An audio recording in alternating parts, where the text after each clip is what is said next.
모세가 하나님께 받은 십계명에는 두 개의 돌판이 있었습니다. 1계명부터 4계명까지는 이 첫째 돌판에 속한 말씀이고, 또 오늘 읽은 5계명부터 10번째 계명까지가 바로 두 번째 돌판에 속한 그런 해당하는 말씀입니다. 예수님께서는 첫째 돌판에 속해 있는 1계명부터 4계명까지를 요약해서 하나님을 사랑하는 것이라고 말씀하셨고, 또 둘째 돌판, 그러니까 5계명부터 10계명까지를 요약해서 이웃을 내 몸과 같이, 내 자신과 같이 사랑하는 것이다 라고 하셨습니다.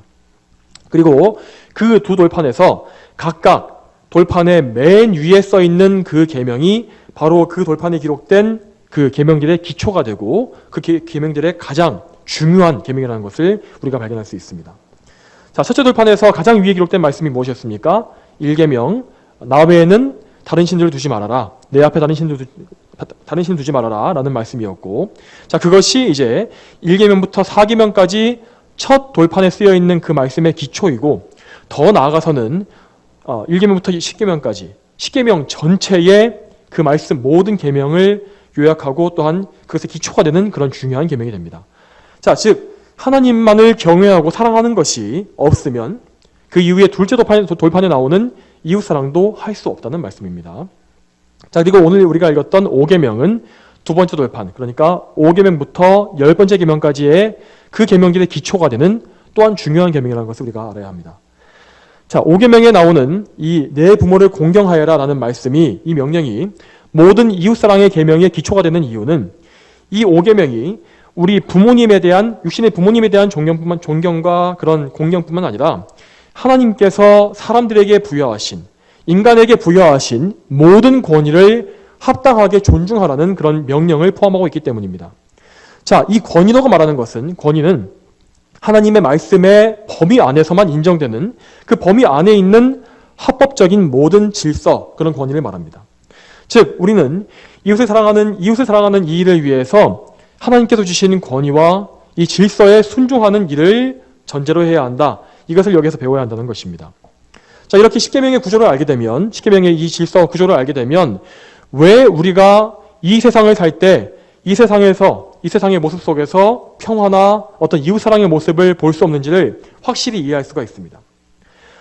여러분, 이 세상 사람들은 늘 입버릇처럼 세계 평화, 인류 화합, 화평, 인류애 이런 말들을 하곤 합니다. 그런데 대표적으로 세상에서 가장 큰 그런 행사들, 특히 이제 유엔 같은 세계 이제 연합과 같은 유엔 같은 그런 행사들, 그들이 벌이는 모든 사업은 전부 다 세계 평화, 인류 화합을 위해서 하는 일이라고 말하고 있고, 또 특히 이제 올림픽 같은 이제 국제 스포츠 대회 역시 평화와 공존을 노래하고 있지 않습니까? 사람들은 그런 일들에 정말 천문학적인 비용을 소모합니다. 각 국가가 이제 거기다 회비를 내고 그것을 통해서 또 많은 비용을 들여서 모임을 가지고 그렇게 함으로써 뭔가 세계 평화를 위해서 일한다라고 말을 합니다. 그러나 정작 그들은 세계 평화를 이룰 수 없고, 또한 그들은 무엇보다 중요한 것이 정작 십계명에 대해서는 전혀 관심이 없습니다. 여러분, 이 십계명에야말로 이웃을 참되게 사랑하고 화평하는 방법이 나와 있음에도 불구하고 이 세상 사람들은 오히려 이 십계명을 세상에서 지워버리지 못해서 안달이 나 있습니다. 여러분, 가장 기독교가 왕성한 국가가 어디입니까? 이 세상에서? 미국이죠.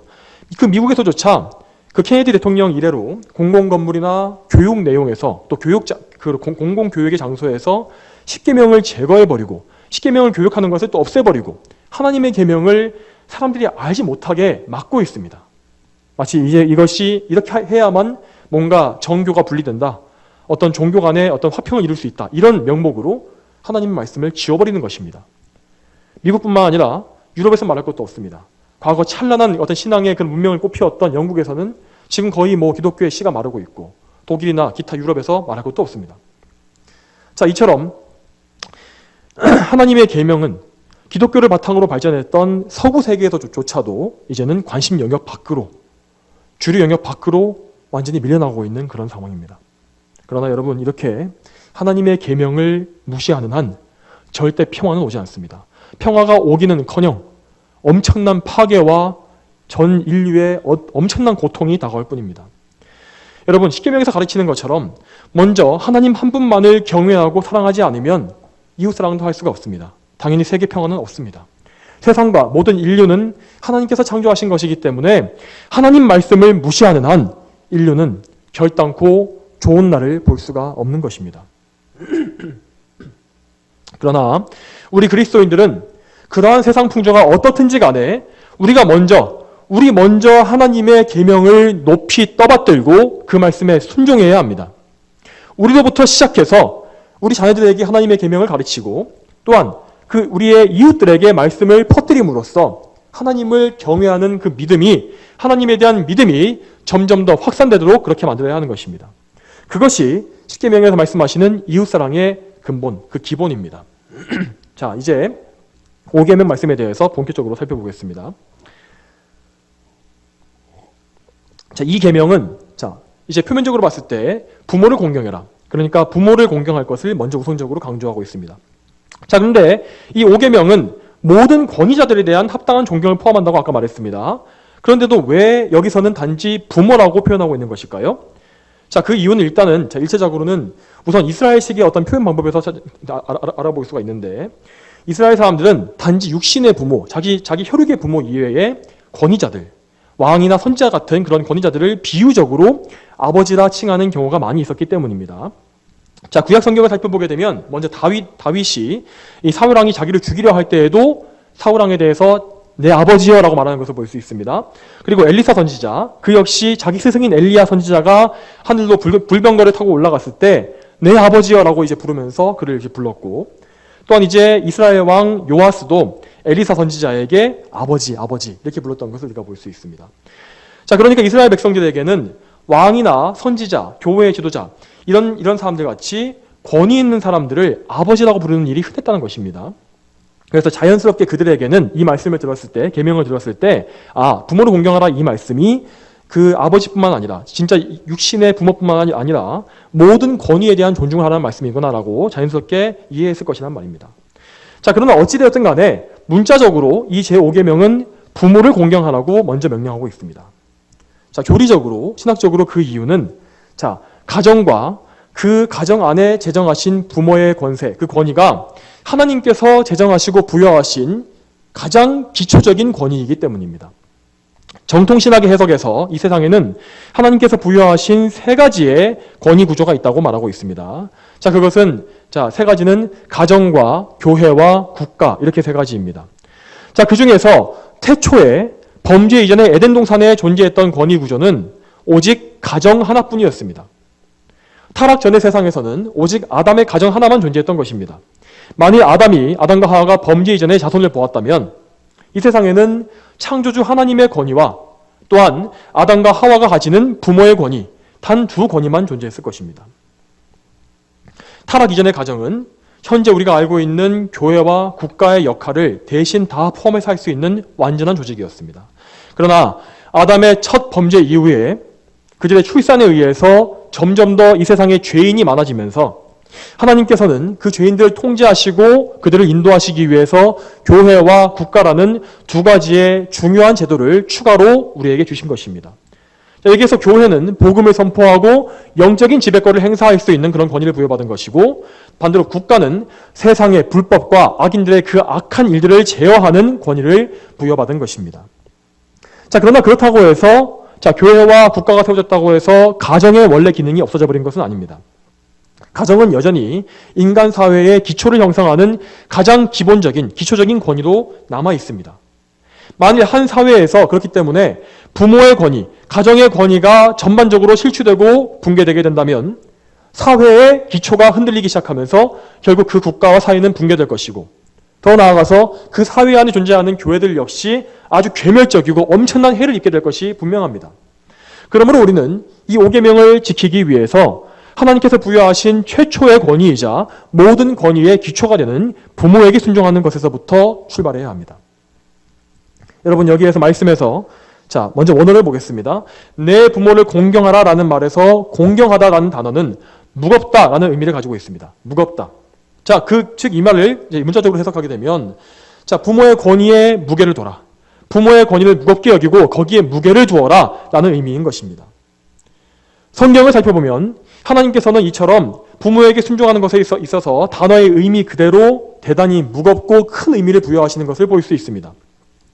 십계명에 부가적으로 주어진 모세율법에서 자, 부모를 저주하는 자는 반드시 죽여라 라고 말씀하시고 있고, 또한 신명기 말씀에는 고집이 세고 반항하며 부모의 말을 듣지 않고 게으르게 사는 자식을 끌어내서 쳐 죽여라 라는 말씀도 나옵니다. 또한 잠언 말씀 30장 17절에는 아버지를 비웃고 어머니를 경멸하여 불순종하는 자의 눈은 골짜기에 까마귀에게 쪼이고 새끼 독수리에게 먹힐 것이다 라는 무시무시한 저주가 선포되고 있습니다. 또한 신약 성경에 넘어와서도 말세의 징조, 마지막 때에 행해질 사람들의 많은 악 중에서, 죄악 중에서 부모를 거역하는 것이, 또한 그 부모를 미워하는 것이 포함된다는 것을 볼 때 하나님께서 부모를 거역하거나 미워하는 이 죄를 얼마나 미워하시고 큰 죄악으로 여기시는지를 우리는 알 수 있습니다. 이러한 성경 말씀, 하나님께서 정말 엄하게 말씀하시는 이 계명과 오늘 세상의 풍조를 비교해 보게 되면 이 세상이 현재 하나님 말씀에 얼마나 극심하게 반대하고 있는지를 확실하게 우리가 알 수 있을 것입니다. 여러분, 오늘날은 정말로 현대사회는 정말이지 모든 권위를 다 파괴해버리는 탈권위의 시대로 또 나아가고 있습니다. 정부의 권위, 국가 지도자의 권위, 목회자의 권위, 공권력의 권위, 교사의 권위 등 모든 권위의 정당한 시행에 있어서 그런 것들에 대해서 권위주의다, 꼰대다 이런 식의 딱지를 붙여서 반항하고 있습니다. 특히 부모의 권위가 정말 땅에 떨어지고 있습니다. 최근에 국가에서, 우리나라에서 민법 915조의 자녀 징계권을 폐지했다고 하면서 대대적으로 국가적으로 홍보하고 있는 것을 볼 수 있습니다. 자, 이 말은 한마디로 원래는 민법에, 우리나라 법에 부모가 자녀를 가르치기 위해서 매로 치거나 뭔가 징계하는 등의 조치를 하는 것을 인정하는 그런 조항이 있었는데 그것을 이제 빼버렸다는 것입니다. 자, 그렇게 말하면서 이제는 사랑의 매라는 것은 이제 불법이니까 긍정적인 교육 방식으로 아이들을 가르치라고 그렇게 홍보하고 있는 것을 볼 수 있습니다. 이 나라가 몇 년 전에는 학생 인권조례니 뭐니 하는 그런 말도 안 되는 것으로 교육 현장에서 체벌을 금지시켜서 교권을 추락시키고 학교를 개판으로 만들더니 이제는 가정까지 이렇게 통제하고 그렇게 참견해서 부모의 권위까지 국가가 통제하면서 나라 전체를 완전히 엉망진창으로 만들어버릴 심산인 것 같습니다. 이처럼 잘못된 교육 정책이 만들어지는 원인은 좌파, 우파, 진보, 보수를 막론하고 현대인들이 인간이 죄인임을 부정하는 정말 철저히 잘못된 교육 철학을 갖고 있기 때문입니다. 그런 것이 교육자들의 마음속에 그 교육받은 그런 철학 속에 뿌리 깊게 자리하고 있습니다. 인간은 원래 문제없이 태어나고 죄인이 아니지만 사회 제도와 기타 외부적인 환경에 의해서 문제가 생기게 된다. 그런 것 때문에 이 지구상에 이렇게 문제가 많은 것이다 라고 말하는 것입니다. 따라서 아이를 최대한 통제하거나 억압하지 말고 자기 주장과 자기 표현을 잘할 수 있도록 키워야 한다는 것이 이 현대 교육 철학의 요지입니다. 그러나 성경은 분명히 말씀하시기를 모든 사람이 죄를 범하여 하나님의 영광에 이르지 못한다 라고 말합니다. 모든 사람은 태초에 아담과 함께 죄를 지어서 죄인인 상태로 태어납니다. 어머니의 뱃속에서부터 이미 그가 죄인입니다. 그래서 그가 가진 선천적인 죄성으로 인해서 수많은 죄를 짓게 된다는 것이 바로 성경의 말씀입니다. 그것이 바로 이 세상에 죄가 가득하고 문제가 가득한 바로 그 이유입니다. 그러므로 우리 그리스도인들은 세상이 헛된 철학의 거짓말에 속아서는 안 됩니다. 자녀들은 결혼을 통해서 부모를 떠나서 독립하기 전까지 자신을 낳아주신 부모님의 집에서 살면서 부모님의 통제와 지도하에 생활하는 것이 옳습니다. 그것이 바로 성경적인 가르침입니다. 물론 부모님도 사람이기 때문에 흠이 있을 수 있습니다. 죄도 짓습니다. 실수합니다. 하지만 그런 인간적인 흠결에 있어서는 자녀들 역시 자기도 역시 흠이 있기 때문에 사랑으로 덮으며 일절 부모에 대해서 흉을 보거나 멸시하는 등의 그런 반항하는 말과 행동을 하지 말아야 합니다. 또한 결혼 이후에도 자녀들은 독립해서 자기 가정을 이루고 또 자녀를 또 출산합니다. 그렇지만 그럴 때에도 이제 부모에게서 독립했지만 그럼에도 불구하고 부모님의 마음을 상하게 하지 말고 최대한 부모님 말씀을 들어드리고 또 잘 돌보아 드리며 어떤 경우에도 부모님을 뭔가 늙었다고 해서 무식하다고 경멸하는 그런 경우가 있어서는 안 됩니다. 또한 부모님께서 노년에 이르렀을 때에는 부모님께서 경제력을 상실한 만큼 그 부모님을 경제적, 정신적으로 잘 돌보아 드리면서 마치 자신이 어릴 적에 부모님께서 자신을 돌봐 주셨듯이 자신을 태에서 받아서 젖을 먹이고 기저귀를 갈아주면서 그렇게 자신을 키웠듯이 부모님의 마지막을 책임져 드려야 합니다. 그것이 바로 성경적으로 올바른 자녀의 도리입니다.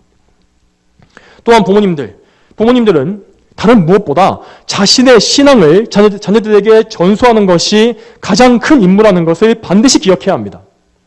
물론 부모님부터가 불신앙자이고 또 거듭나지 못한 자라면 그런 가정에서는 일반적인 부모의 권위와 자녀의 순종과 효 이런 것밖에 더할 말이 없을 것입니다.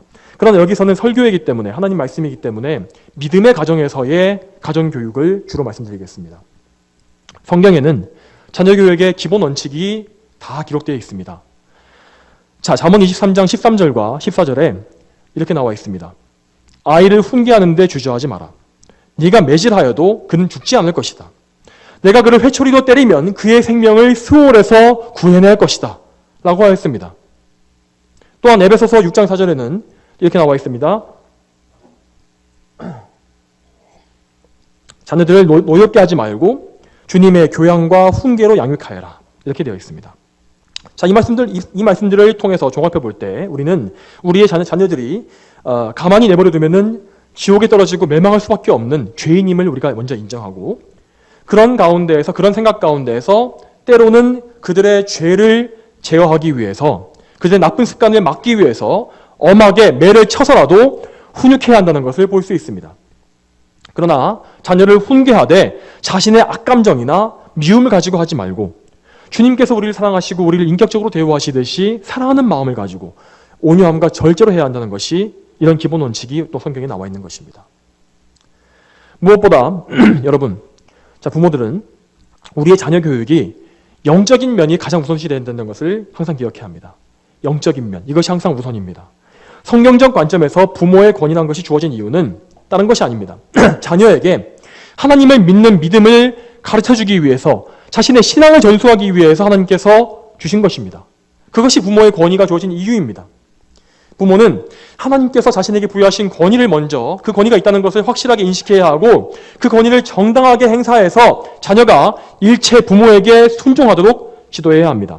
당연히 여기서 권위란 강요와 협박을 말하는 것이 아닙니다. 다만 엄하게 지도하되 그 이유와 방법을 상세히 이해하도록 하는 방법을 말하는 것입니다. 또한 자녀들은 이제 부모의 권위에 순종하는 것을 먼저 배움으로써 장차 하나님께 순종하는 방법을 터득하게 됩니다. 또한 나중에 자신도 부모가 되었을 때 자신 역시 정당한 권위를 행사함으로써 그들 역시 언약 백성을 길러내는 법을 배우게 되는 것입니다. 그렇게 함으로써 자손 대대로 하나님의 복을 받는 믿음의 그런 가문을 만들 수 있는 것입니다. 그러므로 모든 부모들은 자신의 권위가 먼저 하나님께로부터 부여된 거룩한 직분이라는 사실을 항상 기억해야 합니다. 물론 부모님 예수님 믿고 신앙교육을 시킨다고 해서 그렇게 한다고 해서 무조건 자녀가 구원받는 것은 아닙니다. 그러나 부모는 자녀를 먼저 하나님께 맡기고 또 세상에게 빼앗기지 않도록 최선을 다해서 교육하고 인도해줘야 될 영적인 책무가 있습니다. 바로 그 일을 위해서 하나님께서 여러분의 무릎 위에 자녀를 안겨주신 것입니다. 그러므로 부모 여러분, 여러분의 자녀를 영적으로 교육하고 키우는 일에 최선을 다하시기 바랍니다.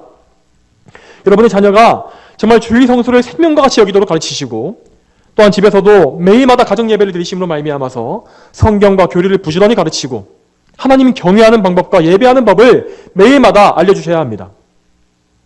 또한 무엇보다 여러분, 자녀를 위해서 항상 기도하십시오. 여러분이 아무리 수고하고 애쓸지라도 자녀를 죄에서 구원할 수는 없습니다. 그것은 우리의 영역이 아닙니다. 단지 우리가 수고한 그 수고가 자녀를 구원하는 데 대해서 하나님께서 쓰시는 하나의 도구가 될 수 있을 뿐입니다. 그러나 기도로서 하나님께 자녀를 맡겨드리는 그것은 우리가 자녀에게 줄 수 있는 가장 큰 선물이고 또한 자녀를 우리에게 선물로 주신 하나님의 뜻에 가장 합당한 일입니다. 여러분의 자녀가 성령님의 능력으로 거듭나고 예수님을 믿어서 오직 하나님만 섬기는 참된 성도가 되게 해달라고 그런 영적인 유산을 그들이 물려받게 해달라고 늘 기도하시기 바랍니다. 그런데 오늘날 교회에서 자녀를 위한 기도는 주로 어떤 육적인 성공, 세상에서의 성취, 좋은 직장과 좋은 학교 이런 것들에 다 치중되어 있는 것을 볼 수 있습니다. 그러나 여러분, 성경에서는 그런 육적인 성공을 위해서 자녀들을 위해서 기도하라는 그런 말씀이 일제 나오지 않습니다.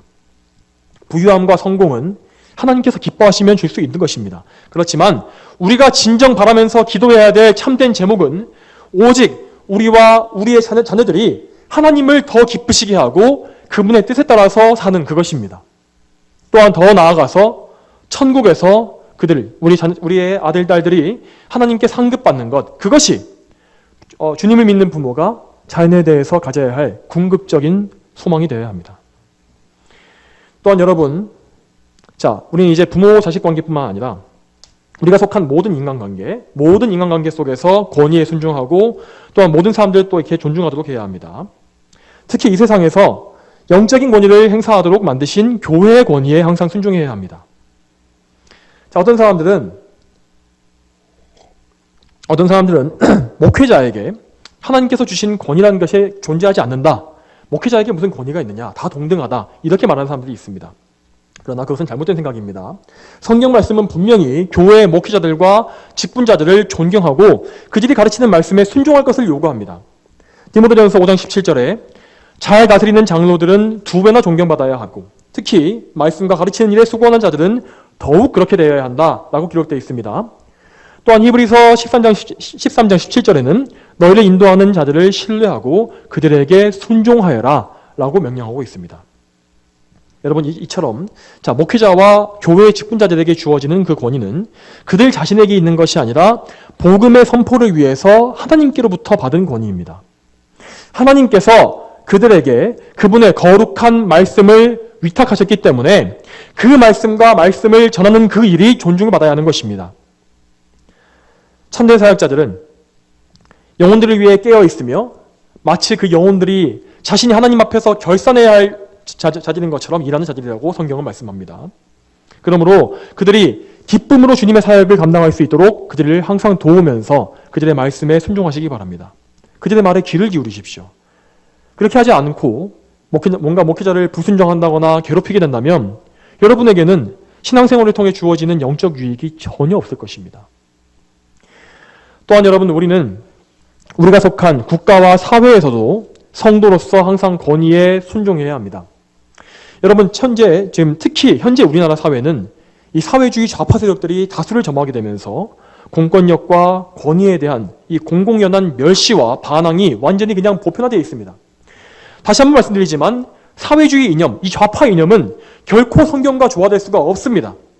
이 사회주의 이념은 그 뿌리 자체가 하나님의 말씀을 대적하는 유물론과 진화론과 같은 이런 인본주의 철학에서 비롯된 것이기 때문에 철저히 반기독교적이고 세속적이며 인본주의적인 사상이라는 것을 우리는 명심해야 합니다.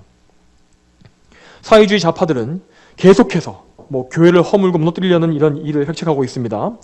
특히나 교회 윤리를 부르짖는 이런 거짓 목사들과 신학자들, 언론들이 항상 뭔가 교회 내에서 벌어지는 비리들, 특히 대형교회에서 벌어지는 그런 문제들을 들먹이면서 뭔가 교회가 썩었다, 개혁을 해야 한다라고 말하는데 그런 자들은 우선적으로 제발 좀 자기의 사회주의 사상에 썩어 물들어 있는 본인의 신앙이나 먼저 개혁해야 할 것입니다. 교회의 일은 교회 내에서 해결해야 옳고 또한 교회 내에서 해결되지 않는다면 교단에서 치리하면 될 일입니다. 만약 교단도 그것을 해결하지 못한다면 그때는 하나님께서 그 일에 나서실 것입니다. 사회단체나 시민단체가 교회에 개입하는 것은 어떠한 경우에도 월권이고 하나님께서 세우신 질서를 파괴하는 것입니다. 우리는 모든 면에서, 교회 외에도 모든 면에서 사회주의 좌파들의 선동에 넘어가서는 안 됩니다. 권위를 짓밟고 정당한 권력 행사에 온갖 트집을 잡으면서 거짓 음해를 하는 것에 귀를 기울여서는 안 됩니다. 또한 사회적인 면에서도 경제적인 면에서도 자본가를 죄악시하고 또 가진 자를, 부자들을 무조건 나쁜 놈으로 몰아가는 이런 사악한 사회주의 이념에도 귀 기울여서는 안 됩니다. 여러분, 성도분 중에서 근로자 여러분의 직장에서 항상 근면하고 성실하게 일하십시오. 거짓됨이 없이 뭔가 직장에서 여러분에게 뭔가 돈을 주면서 급여를 주면서 하라고 한 일들을 갖다 성실히 하시고 도둑질하지 마십시오. 또한 근로자의 이기적 이익을 위해서 파업을 하거나 경영을 방해하는 일체의 그런 좌파적인 노조 행위에도 동참하지 마십시오. 또한 반대로 경영을 하시는 성도분들 역시 여러분이 고용한 부하들을 인격적으로 대우하십시오. 무엇보다 그들 역시 하나님을 섬길 수 있도록 모든 배려를 또한 다 하셔야 합니다. 주일에는 여러분의 영입장을 또 쉬도록 하시고 온전히 하나님만 섬기는 데에 주일을 다 사용하시기 바랍니다. 여러분, 국가에 대해서도 우리 그리스도인들은 올바른 역할을 다해야 합니다. 현재 우리나라는 좌우로 완전히 나라가 쪼개져서 첨예하게 대립하고 서로 공격하고 있는 그런 상태입니다. 여기서 뭔가 누가 옳고 그른지를 말하지는 않겠습니다. 하지만 자신의 성향과 관계없이 그리스도인들은 국가의 정당한 권위와 공권력 행사에 대해서는 항상 순종하고 따라야 합니다. 마치 다윗 왕이 사울 왕의 권위를 끝까지 인정하면서 하나님께서 정당하게 세우신 그의 권위를 항상 존중했던 것처럼, 만약 지도자의 권위가 정당한 방법과 합법적인 방법에 의해서 부여된 올바른 권위라면 우리는 권력자에 대해서 그가 어떤 성향이든지 간에 존경과 찬사를 보내는 것이 맞는 것입니다. 그러나 여러분, 그 어떤 권위도 그것이 부모이든지 권력자이든지 그 누구든지 간에 하나님의 권위보다 그들의 권위가 위가 될 수는 없습니다. 그것을 항상 우리는 잊지 말아야 합니다. 세상의 모든 권위는 그 무엇이든 간에 하나님의 권위 그 아래에 있으며 하나님께로부터 그 권위가 나온 것이기 때문에 오직 하나님 말씀과 그 계명에 순종하는 범위 내에서만 그 효력이 있는 것입니다. 만일 어떤 세상의 권위든지 하나님의 법을 어기는 것을 우리에게 강요한다면 그때부터는 우리는 그 권위에 복종할 이유가 없으며 우리의 모든 것을 다해서 생명을 다해서라도 그것에 다 저항해야 합니다.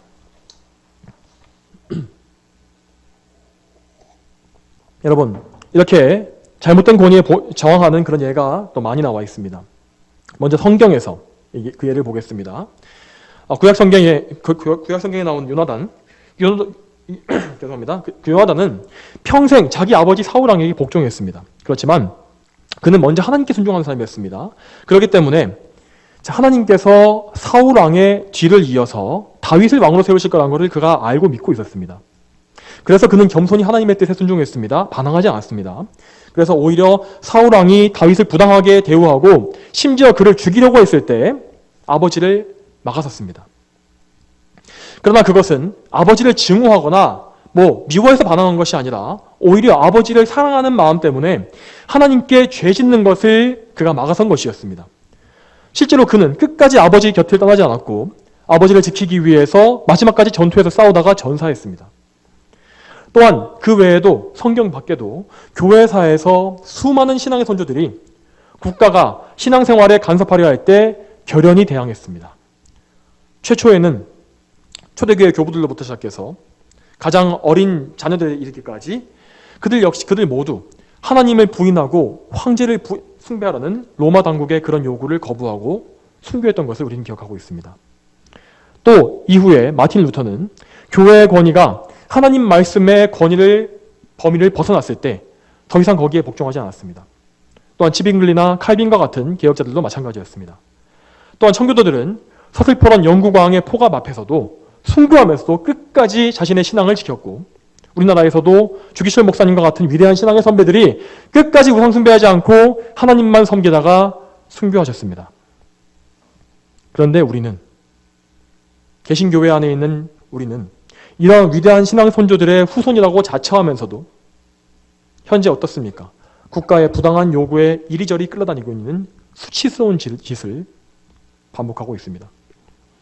국가가 예배를 드리지 말라고 위협하면 그대로 다 예배당을 다 문 닫아버리고 방역정책이라는 교묘한 속임수를 몰라서 그러는 건지 아니면 알고도 눈 감아버리는 것인지 그냥 하라는 대로 다 고분고분하게 다 따르지 않았습니까? 여러분, 우리나라 교회는, 이 대한민국 교회는 반드시 지난 2년간 코로나 사태 중에서 하나님께 불순종하고 국가를 독선시했던 그 죄의 대가를 치르게 될 것입니다. 이건 제 말이 아니라 교회사가 증명하는 사실입니다. 그러므로 여러분, 우리는 하나님 앞에 회개해야 합니다. 단지 교회에 대해서만 회개할 일이 많은 것이 아닙니다. 우리 민족 전체가 하나님 앞에서 너무나 많은 죄를 짓고 있습니다. 하나님께서 세우신 권위를 몽땅 다 부정해버리고 교회와 하나님의 사역자들과 복음을 멸시하고 짓밟는 이런 전 국가적인 범죄 행위를 하나님께서 언제까지 그냥 내버려 주실 것 같습니까? 우리는 하나님 앞에 참으로 회개하며 이 나라와 우리의 교회와 우리 후손들을 긍휼히 여겨주시기를 하나님께 회개하며 기도해야 합니다. 여러분, 이제까지 우리가 5계명에 대한 하나님 말씀을 살펴보았지만 우리는 또다시 여기서 발견할 수 있는 것은 우리가 하나님의 계명에 온전히 순종할 능력이 없다는 것을 다시 한번 철저히 깨닫게 될 뿐입니다. 사실 우리는 매일 매순간, 정말 매순간 5계명에 불순종합니다.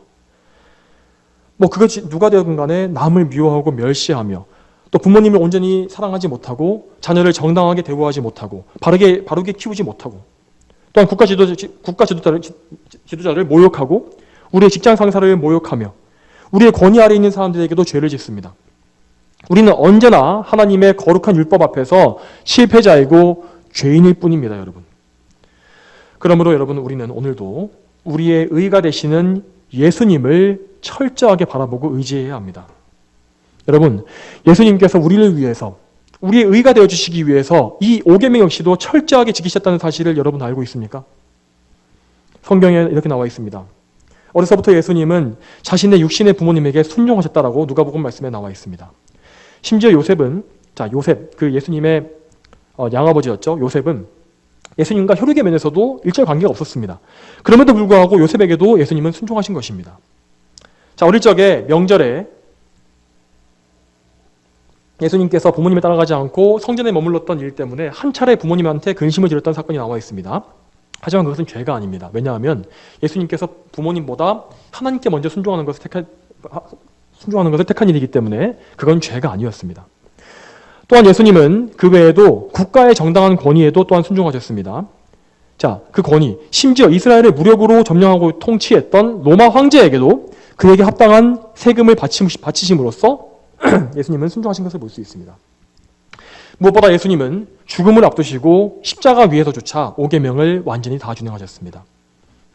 예수님은 하나님의 뜻에 따라서 죽으시고 부활하신 후에 하늘로 올라가실 것이었습니다.